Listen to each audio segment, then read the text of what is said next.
Musa yatuuka Katonda mu kusooka yayogera naye ng'omukwano gwe. Okitegeera kati nga nze olaba bantwala mu ggulu mukwano gwange yakola ki yantwala mu ggulu eyo abajjidde mu kiti kya mukwano. Okitegeera kati mulinyira 16-17 eyo ojja kusoma olabe naye bino byenjogera nze babindaga. Kati Katonda bw'alaba nti omwagalwa we amukwese n'amanya nti teri agenda akola ki kumulaba kuba kumuzuula wamuziise. Kumbe sitaani muyaaye nnyo. Kati sitaani yali ayagala kugenda kubba omubiri gwa Musa agukozese ye byayagala. Muggulu eri bannayuganda nga baali yes ye bali eri amanya agali agasawuninga nga wabalaba gye bali bulungi. For example waliwo omusajja eyakolerera wano eggulu yabuulira enjiri abantu ne balokoka n'ayokya amasabo era biri babindaga nali ntisinze simulabangako bamuyita balabye ekkubo ali mu ggulu. Omusajja oyo ali mu ggulu era ayina engule naye kye bandaga nti yafa mangu nti kubanga waliwo ebiseera ebyo government nga si nnungi ze zaamukola ekintu okutuuka kufa era abantu be yasokolanga emitima n'alya kubanga ye yali wa sitaani. Kati mu season ezo enjiri yali eyiganyizibwa wano mu Uganda nga bw'olaba ebiseera bya Isirayiri nga Yesu amaze kufa abayigirizibwa enjiri bayiganizibwa bamu ne babafumita bamu ne bababalega nga mitwe gyabwe gikoze ki nga giri wansi abataniza upside down. Yes tekitegeeza nti abatafiridde mu Kristo abafiridde mu Kristo era abagenda mu ggulu. Yes abafudde ku lwa Kristo naye kati ate okufa kwe yali akyayina emirimu egy'okukola yo tewagiraba eyo yosagiraba kubanga bw'ogiraba toddamu. Era Musa bwe yamulaba jjukira Katonda ye yatwala omwoyo gwa Musa ye yagwetwalira n'agutwala mu ggulu then mubiri gwe n'aguleka ng'agukwese. Okitegeera kati ye Katonda enkola ze nnyingi ate Katonda buli lunaku tubagamba nti Katonda akyuka alinga sitaani. Kati sitaani akyuka ate sitaani Katonda ye yatonda sitaani bonna bakyuka statement wagajigwa anti go yagala kuteeka mu nyo sitaani sikuteeka sitaani alina ekifaananyi ekiri enkomeredde nedda naye akyuka asobola okujjanga omukyalo omubalagavu asobola okujjanga Pastor Edward asobola okujjanga Abe era kyoyogedde ekyo kyo kituufu kubanga abantu olusi mufuna be spiritual husband naye ate ekyo kikulumbye olusi eri kiri kikazi naye kikulumba in form of omusajja. Kitegeeza sitaani ne Katonda enkola bazifaananya. Ate ye oli asukulumye oli Katonda ye kati ate olaba bigambo ebimu ebyo bw'obyogera bw'otyo mugulobera ngaawe mula kubanga ogeraageranya sitaani ne Katonda barrier yali ana access namulaba nga atudde mu kitiibwa nga ayina crown ng'eyaka muzungu nga bwe tumulaba mu firimu buli w'omusemberera mu ggulu tewali omuzungu oba muddugavu nawe tewali muddugavu eri mu ggulu you look alike naye face ziba zezaawukana nawe eriwo tewali muddugavu teriyo mwoyo muddugavu oba mweru jifaanana dite omwoyo gwonna guba kubanga omwoyo tuba twafaanana Katonda yatutonda mu kifaananyi ki so eri tubeera kyekimu tuba kyekimu naye faces ezikola ki zaawuka oyawulira nogamba nti ono Edward ono gundi ono Matayo ono Saala ono Jajja Bam Jajja Bam agenda mugeyena. Export TV to the world.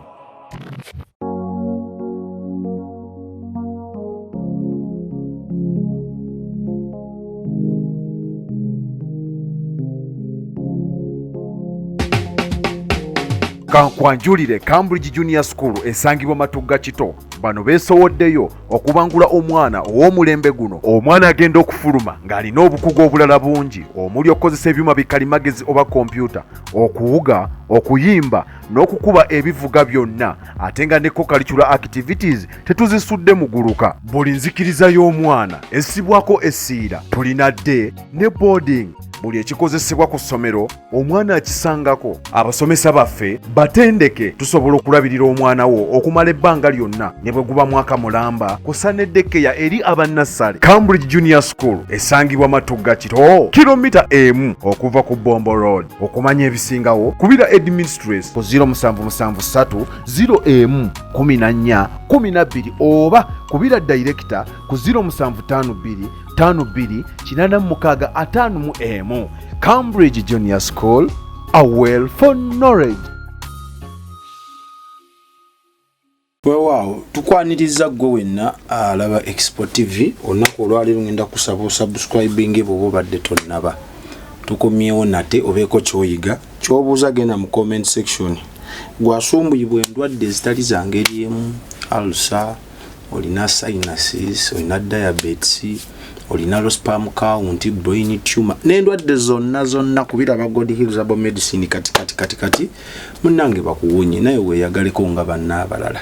Enamba yabwe y'essimu eri awo wansi ku TikTok bakozesa God Heals Herbal Medicine, gendayo. Ebifaananyi, videos, Alpha Media Production 0770 bakubire kati. Otuwa omulimu mukolo gwo, oyagala video, mwagala ebifaananyi kubiwanga, oyagala alubamu, oyagala kimanyi biki, buli kyowulira Kalonda alina akwatagana ku bifaananyi ne video, just call. Ire Musumba Edward, Yesu yeebazibwe. Amina. Bagamba ki? Gye bali balungi. Bambulizeeko. Mukama yeebazibwe, abatukuvu n'abatuukirivu n'abatanabeera n'abagenda kubeera. Mbagala nnyo mu linnya lya Mukama waffe. Kakati amanya gange mugamanyi. Nva mu spiritual purpose eyo gye tuva ababulizi b'enjiri balina okutambula kubuulira enjiri ensi yonna. Tulina crusade era tusaba abo bokka abo Katonda be yateekako kuyimirira n'eggulu, abasponsa b'eggulu abamanyi nti mu myaka 5, 6, 7, 10 nga bafudde bagenda kusanga gye baterekera by'obugagga byabwe. Muyimirire naffe crusade omwezi kujja, tugenda obonda kubanga bategese kinene. Ate conference twasaze otugijje kubanga tusaakulisa abantu 15,000. Ubanga osobola gwe kuyimirira nakyo tusobola kizaawo lwaki nti twagenze kwesanga nga eno mission eriko bantu bangi, tulina n'ebyuma byetaaga kubyongerako kubanga bigenda kuba bitono, byuma amataala tulina byongerako kubanga kisaawe kinene, ate tusuubirayo bantu nga 1,000. Ate ebyuma bino bye tupangisa sente ntonotono biyinza obutamala ekisaawe. So nsaba oyimirire n'eggulu ku account yo joina oba musalawo gwofunye zonna zosobola yimirira nazo tusobole kubuulira obwakabaka bw'eggulu abantu balokoke. Tulina ino okubatiza, tulina functions nyingi. So nsaba oyimirire n'eggulu tugenda mu crusade. Enamba yaffe y'okusabirwako buli lunaku njuwa ebeera 0746 18 22 4 kansabe. Mukama nkwebaza ku lw'akaseera kotuwadde nga tugenda mu bubaka buno. Leka beewaayiga bikola nsi zaabwe z'omwoyo. Leka Mukama Taata abantu balokoke. Leka abantu bakyuke bave mu bibi. Mukama obubaka bw'eggulu leka bubeeko omuntu gwe bukyusa mu linnya lya Yesu Kristo tusabye. Amina. Naddamu nti amina. Genda mu comment section eteekawo emme.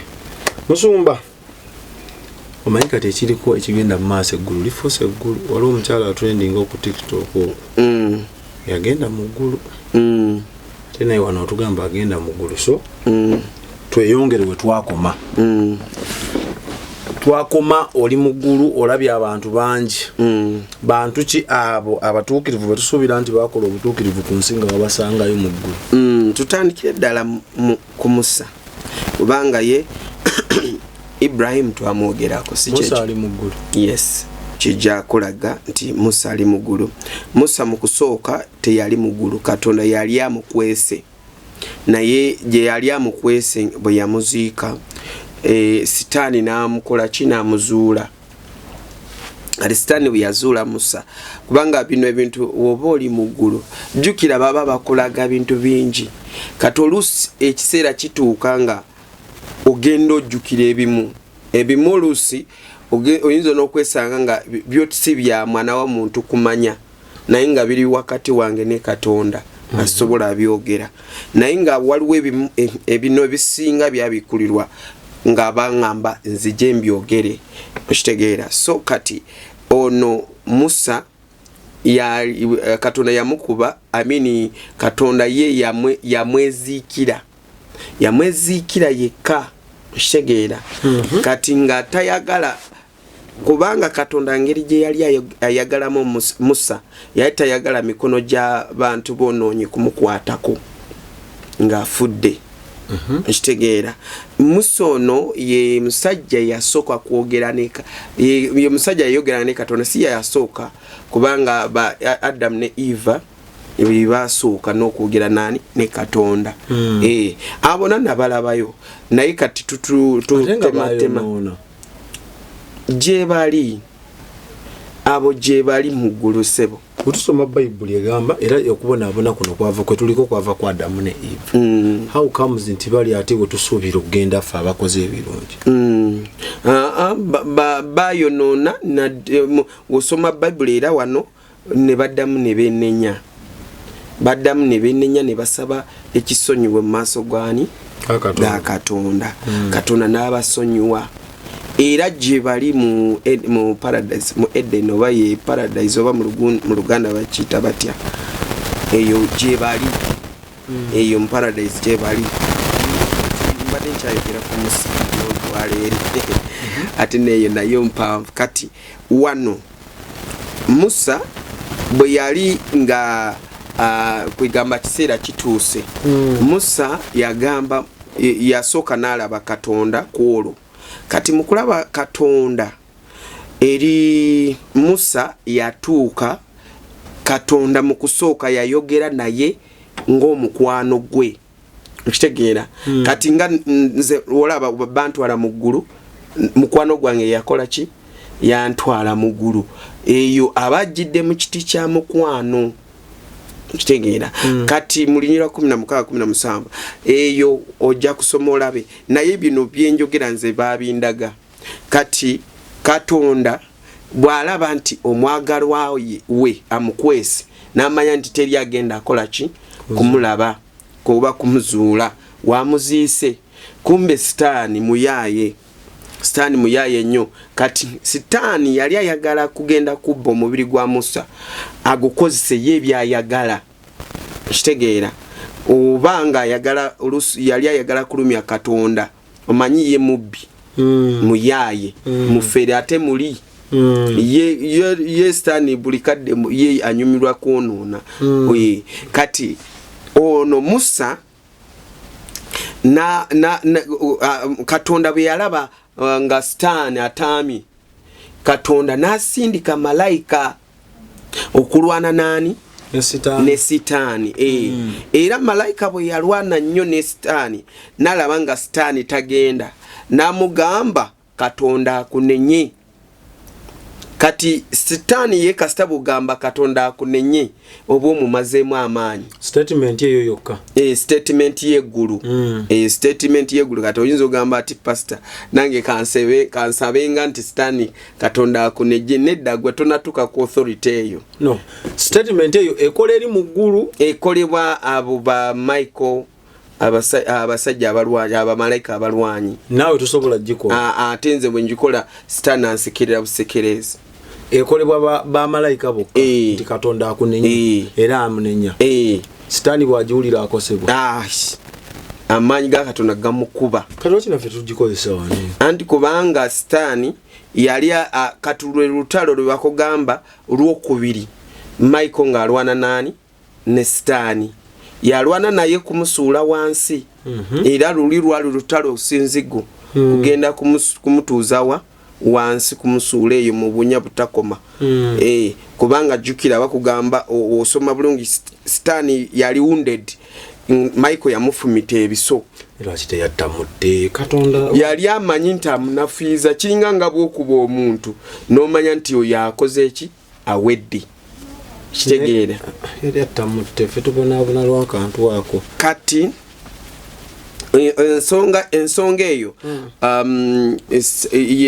yaddamu kulwanyisa Michael omurundi gwakumeka gwakubiri nga balwanira Musa Michael n'awangula ani Sitaani bwe yamuwangula n'akwata mubiri gwa Musa n'agutwala mu ggulu era Musa sawa zino ali mu ggulu batwala fresh oba batwala mu bamutwala yenna n'omubiri gwe mu bantu ba saints Katonda be yatwala n'emibiri Musa ali one of those people naye ye Katonda yakikola mu kifo nga kyekusifu wegamba yakikola nga secret lwaki nti kubanga abantu biseera ebyo baali bataami kitegeera jukira generation yona ya Musa gye yatambula nayo yona yali efiiridde mu ddungu naye bana abato be Katonda be yali ataddewo mukono kweyongerayo kugenda mu nsuki ensuubize ya kati eno story ya Musa ye yatuukirira nga Katonda nayogera naye yes kati wano bwe yayogera naye mu kiti ng'omukwano gwe kati bwe bamala kwogera Musa nga defending abana ba Israeli kusinzira ku bibi bye bakoze kubanga yabagamba basonyiwe banabo gwe wabaleeta kuva mu nseri no baleeta okitegeera kati bwe bamaliza conversation eyo kubanga bintu by'eggulu bakuleetera oluso olutimbe n'olaba kintu nga wekyali oba kintu nga wekikola ki wekitambula kati ono Musa wamala kwogera ekyo n'agamba naye nedda Katonda leero njagala kulaba face to face amaso njagala kulabako n'amugamba nti abandabako bakola ki tebaba balamu okitegeera Katonda kumulaba mu foomu ye olina kubanga oli mufu Cheza naye wamulaba mu form ye anti kati nange nali mufu kubanga saawa ezo nali siri mulamu wamulaba mu form ye yes era osobola mu describe naye era samulaba mweri namulaba ng'omukwano diaza love God is love namulaba mu form eyo Katonda ye mukwano era if you are to describe or describing ekyo kibwe musaidi ya love aha nenga ayine endabika nyingi kati eriyo endabika ye nyini oyina omulaba ng'oli mufu yote wagiraba eyo yosagiraba kubanga bw'ogiraba toddamu era Musa bwe yamulaba jukira Katonda ye yatwala omwoyo gwa Musa ye yagwetwalira n'agutwala mu ggulu then mubiri gwe n'aguleka ng'agukwese okitegeera kati ye Katonda enkola ze nyingi ate Katonda buli lunaku tubagamba nti Katonda akyuka alinga Sitaani kati Sitaani akyuka ate Sitaani Katonda yatonda Sitaani bonna bakyuka statement wagajigwa anti go yagala kuteeka munyo Sitaani sikuteeka Sitaani ayina ekifaananyi ekiri enkomeredde nedda naye akyuka asobola okujjanga omukyalo omubalagavu asobola okujjanga Pastor Edward asobola okujjanga Abe era kyoyogedde ekyo kyo kituufu kubanga abantu olusi mufuna be spiritual husband naye ate ekyo kikulumbye olusi eri kiri kikazi naye kikulumba in form of omusajja kitegeeza Sitaani ne Katonda enkola bazifaananya ate ye oli asukulumye oli Katonda ye kati ate olaba bigambo ebimu ebyo bw'obyogera bw'otyo mugulobera ngaawe mula kubanga ogeraageranya Sitaani ne Katonda. Eyo statement bw'ekikola mugulu mawe mula igulu liyinza n'okwekanga lyekanga eggulu lyekanga kubanga ye Sitaani eri taina just nga bw'ogamba nti ye atambula just. Nze we nasoma olunyiriri olwa Yobu Bible netugamba nti abatukuvu ne Sitaani atuukawo Katonda nambuuza ovaawa namugamba mba talaga mu nsi nambuuza olabe ku muntu nedda si batukuvu bokka. Sitaani atuula ku ntebe olunaku lwa judgment gw'otuula wali ne Yesu n'atuula wali Sitaani n'atuula wali. Kireza ne muggulu naye ayina kati ekiseera kituuka jjukira Sitaani ali mu mirundi nga bugambe akyuka waliwo akatundutundu ke kasobola k'omwoyo akasobola agendayo mu ggulu ne batakagoba nayo naye abeera ku attention talina kugenda watalina kugenda alina ekkomo. Yes alina ekkomo kyova olaba aba yeebuzaabuza adde eri neddinga n'eri ye Katonda abeera amulingiza alina amaanyi nga kwaba abamuwaana. Sajja kalina amaanyi anti era amaanyi agajja mu bantu kubanga anywa omusaayi. Bwalaka akwekula ne Katonda kye yakweka ne kazuula wekiri sebo Katonda kyakwese nyini byonna nyini mu kamala byonna eggali sajja eri kuba ennoga.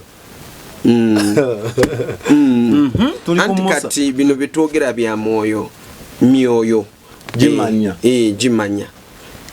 kyova olaba oli agenda mu musamize n'apangisa emizimu kubanga mizimu giba gitegeera kusinga musamize kitegeera ye musamize tasobola kwekyusa neyetuukira. Anyway waliwo abamu abali nga ye yawambibwa ali mizimu gyamutuulamu nga gisobola mukyusa barrier yali ana access namulaba nga atudde mu kitiibwa nga ayina crown ng'eyaka muzungu nga bwe tumulaba mu firimu buli w'omusemberera mu ggulu tewali omuzungu oba muddugavu nawe tewali muddugavu eri mu ggulu you look alike naye face ziba zezaawukana nawe eriwo tewali muddugavu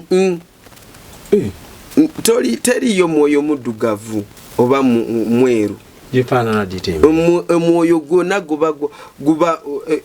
kubanga omwoyo tuba twafaanana Katonda yatutonda mu kifaananyi ki so eri tubeera kyekimu tuba kyekimu naye faces ezikola ki zaawuka oyawulira nogamba nti ono Edward ono gundi ono Matayo ono Saala ono Jajja Bam kyekibbanyi agenda mugeyena kakati eggulu lyo kasita gwe nga gwe wobeera nga oli ne bwayogera nga Luchina oba bitegeera gwe kenyini oba otegeera ate oyinza omuddamu ng'oddamu Oluchina nali manye ebeera olulimi lumu nga bwolaba nti lino yes it is one language nti n'omuzungu bwayogera naawe omuddamu kyekimu aba ategedde aba awulira so eriyo olulimi lw'eggulu luli lumu olulimi lw'eggulu luba lumu oluli lw'abamalayika olina kye wayigayo kitugambemu wane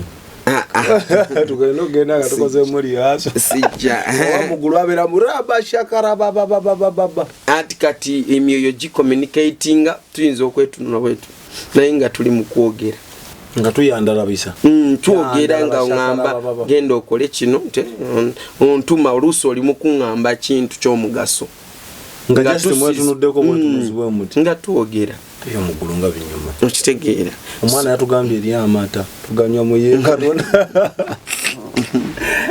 bale mukolere eggulu musumba oyo eva mu byekisiru byokola okolere eggulu sigwanywayo gati n'amata amabisi yakulaba ku kibeere kya Yesu ng'omuliko wansi tolinda kavudi eri kufumbira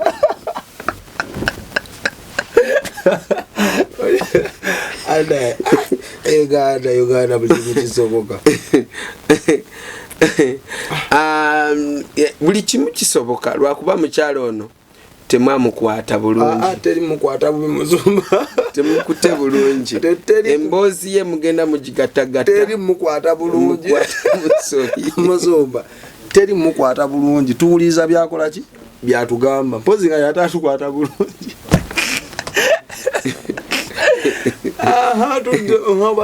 Tuli ku Musa. Tuli ku Musa. Musa ali transformed. Abantu abagenda n'emibiri kwegamba mubiri gwe nga tegwaziikibwa wano. Obeera transformed. Kikyotegeeza transformed. Oba wakyusibwa mu kika omuntu ali next ku bamalayika. Kwegamba embeera z'obulamu bwo buba bwakyuka obeera nga tokyali real person. Okitegeera. Ate oba n'eddaala ly'amaanyi. Va ku bino bwe twogera ku Musa eggulu in fact liri well recognizing Musa. Ye musajja yayogera emirundi n'emirundi ne Katonda wano ku nsi. Okitegeera. Kuva Katonda ng'amutuukirira ng'amutuma paka kutuuka okukufa kwe. Oyakolera obujeemu. Katonda amugamba kati yakola obujeemu naye era still Katonda n'asigala ng'ayogera naye. Okitegeera. Yakuba emirundi ebiri. Omuggo ku lwazi. Okitegeera. Naye nga Katonda asigala ng'akola ki? Ng'ayogera naye. Kye kyamugjawo mangu. Yali akyasobola genda kutuukiriza mission. Okitegeera. Obujeemu. Naye era bujeemu bwajja kusinziira abantu be bamuteekangako pressure. So abantu tolina okuwuliza nnyo bigambo by'abantu. So abantu basobola okukozesa ensobi Katonda n'akusonyiwa. Bajja kukozesa nsobi kituufu. Kati kankubulira eri muggulu buli w'okola nsobi. Buli wenkola nsobi waliwo ekitabo kyo kiri ekya awarding. Wabaawo ekitabo nga bugamba nti kiri awarding kusinziira ku byokoze. Kati buli w'okola ensobi olupapula lumu lwa awarding lumu balukupulamu. Olwo ne lugenda ne lubulawo. Buli bwokola ensobi era nuwodamu ne wenenya naye era luli luba lwagenze kwegamba obuyinja buba bwakoze eki bwayiseeko. Okitegeera. Walaho ku kikyo ekitabo kyange nzijja Metatron ye malayika akuuma ebyama by'ebitabo yakuuma ensi y'ebitabo eyo. Bamalayika bonna balina mannya amazungu. Bagala kumanya. Metatron oba muyite mulu. Kati gwe toyina erinnya lya luzungu. Sebino. Soda. Olwo luzungu. Luzungu. Aluganze ndawula. Ate ddala. Omwana. Nedda. Tulekemu. Tuwakana nsage ekisimu nagejja kutuwakana. Tuddemu ku mulamwa. Ndawula kayizi lukanga ddungu amanyoka. Bebyo biteeka mu ggulu. Ebyo tebikolayo. Ngantukaga budira ngamba lukanga kayizi ddungu. Toliyo. Ngamba. Oyo taliyo. Oyo aba wa sitaani direct. Wampa gabuda. Nedda. Kati waliwo amannya nga ge batuuma nga ga muzimu oba musambwa. Kati gwe tojja genda mu ggulu. Tojja bigendayo kubanga gw'ojja kuba wa sitaani nga okujjako bw'olokoka ekyo kirala. Musonga. Lwaki musembya nyingi ebyammwe ante ebyammwe bya sitaani.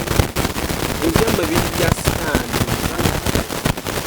Alina kiyatonda yawamba.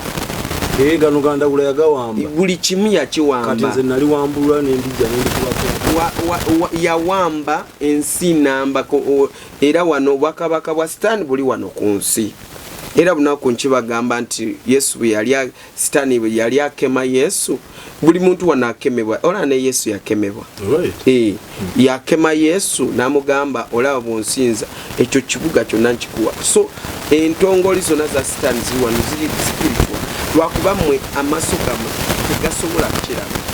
Kati buli bw'oyogera nti waliwo ebintu by'okola wa n'oyogera amannya ago eggulu lyekanga byekangira ddala kate gwe ligamba Yesu si zungu erinya every name buli linnya lina meaning yalyo eyo nayo teaching endala njina nako jjo tusomese kumanya kube gulu liba teriwulira kayizi nga teriwulira mukibi liwulira linnya nedda mukibi nga mulokole anti ndawula nga mulokole antu goina ngeri jogogeramu kwigamba ne gaberanga gakyali kuberi abatukirivu abagenda mu gutu basaba no basaba be bamawagali bazeketa buza abali awo kati musaba baki tolaba nti mwe muletera abantu kuonona bali bafirira bagamba boka bafire Yesu ate mwe mutandise basinza we pray through them nga Yesu through them wachi Bible egamba etya va ku Bible tewali yerinya wansi wensi oba waggulu w'eggulu erinnya erina okusinzibwa okujjako erinnya lya Yesu erinnya erina okusabibwa tusaba mu linnya lya Yesu musumba bwenzija ku mission purpose spiritual purpose nempita Charles nemwa mu Charles akabaluwa ke wa musumba Edward mbasi gusitendereza Charles wabula mukozesezzo okukusa wani wa musumba gomanyoti akati anti oyo Charles ogo mutegede ntiki wali no mutume rogo manya genda kufayo kati gwobo manyi kati gwobo manyi jali muguru Oshitegere kibuzo kiri wamulabayo ekyokubiri eri muggulu waliyo maddala sebo waliwo omuntu atasobola n'okutuukirira kabaka oba kabaka batizito omuntu balina we bakoma buli kati kyena abagamba mulaba wano nze ensula nga zeebase sula mukola lwaki nti nakomawo nentegeera nti eggulu lyakolerera buli bwokolera wano eggulu nti eri kyekimu kyekintu ekitiibwa kikwambazibwa era woba osembedde maaso ga Yesu oba mwe mutukuvu oba na access esobola kwogera even kutuukirira kuna mulondo so joko mukole ebirungi nga amadala gakola galinnya osemberera na mulondo kati for example nga bwe nabagamba muzeyi wange teyabulira enjiri ya fatata wange teyabulira enjiri naye muzeyi wange yayenda kwegamba yali ne family ekyokubiri yalina empisa nga mulokole naye nga alina empisa ku kyalo yadde yali mwavu naye ekintu ekyo noba obuuza ekyalo kiramba bakugamba oyo muzeeyi yali muntu w'abantu ensonga namulaba naye nga talina engule okitegeera yakola bulungi naye tiyakolerera eggulu muzeeyi wamulaba mu ggulu yes naye nga talina ngule yeah bwokola statement eraga nti eriyo bannayuganda abali mu ggulu bangi lwakuba mbadde njaga tusooke tusosotule bano abamu aba Bible tetubadduka nnyo obudde tubulina exportive eri olina batidagisa buli kanaku kujja kuomuomu tubadduka netupapa teryatugoba. Do you believe what? That it's possible to cure from diseases like fibroids, hernia, prostate enlargement without surgeries? Yes, it's only possible with God Heals Herbal Medicine. We also have medications against ulcers, prolonged constipation, hemorrhoids, syphilis, gonorrhea, back and joint pain, low sperm count, high blood pressure, sinuses, UTI, asthma, allergies, sickle cells, low immunity, liver infection, kidney infections, etc. We are located at the entrance of New Tax Park, Hijab City Arcade, shop number GF34. We also offer banking agent services. For more information, call +256 70 60 64 923. God Heals Herbal Medicine. Mugule liba na Uganda nga bali yes ye bali eri amanya agali agasawuninga nga wabala je bali bulungi. For example waliwo omusajja eyakolerera wano eggulu yabuulira enjiri abantu ne balokoka nayo kyamasabo era biri babindaga nali ntisinze simulabangako bamuyita balabye ekkubo ali muggulu omusajja oyo ali muggulu era ayina engule naye kyebandaga nti yafa mangu nti kubanga waliwo ebiseera ebyo gavumenti nga si nnungi ze zamukola ekintu okutuuka kufa era abantu be yasokolanga emitima n'alya kubanga ye yali wa sitaani. Kati mu sizoni ezo enjiri yali eyiganyizibwa wano mu Uganda nga bwolaba ebiseera bya Isirayiri nga Yesu amaze kufa abayigirizibwa enjiri bayiganyizibwa bamu ne babafumita bamu ne bababalega nga mitwe gyabwe gikoze eki nga giri wansi upside down. Yes, tekitegeeza nti abatafiridde mu Kristo abafiridde mu Kristo era abagenda mu ggulu. Yes, abafudde ku lwa Kristo naye kati ate okufa kwe yali akyayina emirimu egyokukola naye kati ekiraga nti balebe ekkubo yali sitaani yamutega obutego bungi kubanga yali atadde sitaani ku bunkenke mu Uganda ebyoto abiwamba ayokya amasabo kati speed gye yali agenderako kati sawa zino abasamize bandibadde batono ku mulimu gwe yali akola. Yes, omulimu gwe yali akola. Ni kati ndaba ababuulizi b'enjiri beyo bangi nnyo okusinga bangi anti kyengamba sijja kubuuliranga abantu bonna andibadde gakendeera kuba ababuulizi b'enjiri bangi nnyo buli kumpi lubalaza osangawo ekkanisa y'abalokole obasanga ne webatasaana nga bataddewo ekyaki. Kakati no mu makyaki ago gogamba ebizimbe ebyo ennyumba z'okusinzaamu zimu za sitaani zimu si za Katonda era kijja kwewunyisa nnyo nga akakyaki kali mu kyalo nga kalimu bantu bataano nga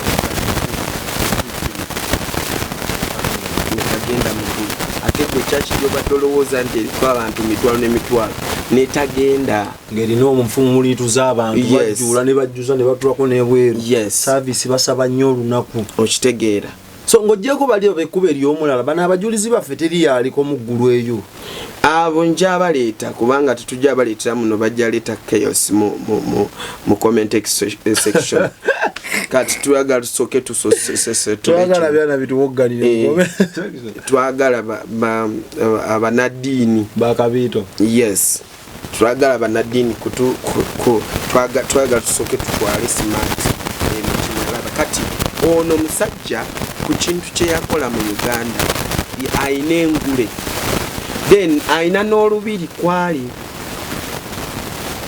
lubiri wano wokola emirimu gya Katonda.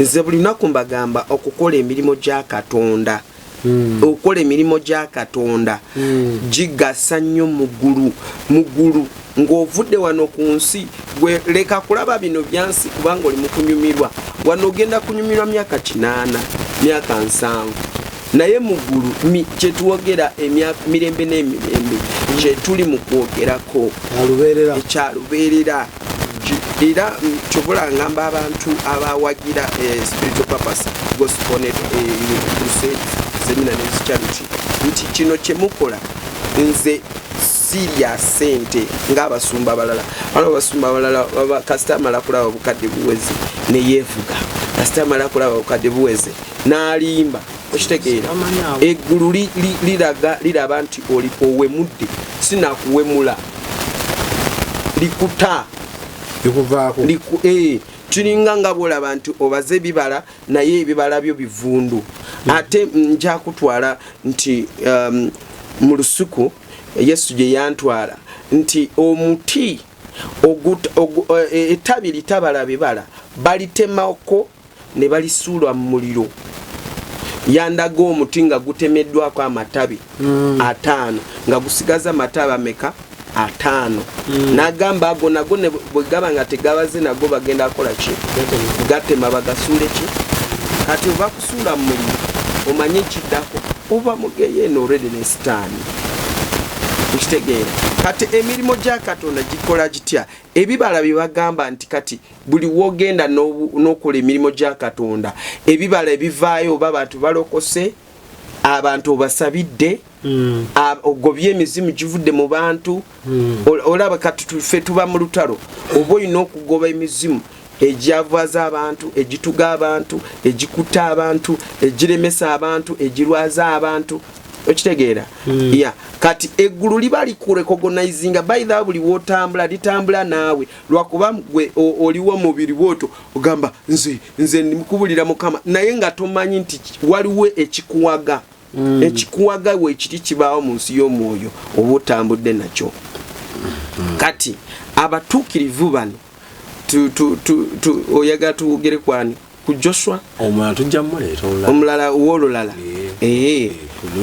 tuprofilinze Musa n'enfaye ne bagikunnyonnyola n'okutwalibwakwe n'otuwaayo ne munnayuganda ayina engule n'omulimu gwe yakola balatukubo kati olw'obudde zingazinga awo ofundikire kati gwayagala okumanya abantu abalala abangi abasangibwa mu ggulu abakola basaints baide twalise babasaints abatuukirivu yes beera ku expo osobola nawo mukomentinga mu comment section n'obuuza musumba ono gyali musumba ajja kuba nga wali yeya mubaweereza ajja abategeeza kakati bw'obanga oyagala kubeera mutuukirivu oba mutukuvu biri bintu ebyo waliwo mutuukirivu no mutukuvu mutukuvu gwe obeera na access mu ggulu mutuukirivu tobeera nnyo ne access obanga wakola byokola wano n'owangula ruumu yo mu ggulu eyo gy'oli gy'obeera